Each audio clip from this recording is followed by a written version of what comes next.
You ask Tiger to solve. This deals with linear equations with one unknown. The final result is x equals 14. Let's solve it step by step. Simplify the expression. Group the coefficients. Convert the integer into a fraction.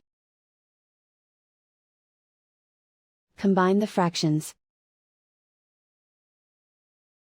Combine the numerators. Isolate the x. Multiply both sides by inverse fraction 2/3. Group like terms. Multiply the coefficients. Simplify the fraction. Multiply the fractions. Simplify the arithmetic. And so the final result is x equals 14.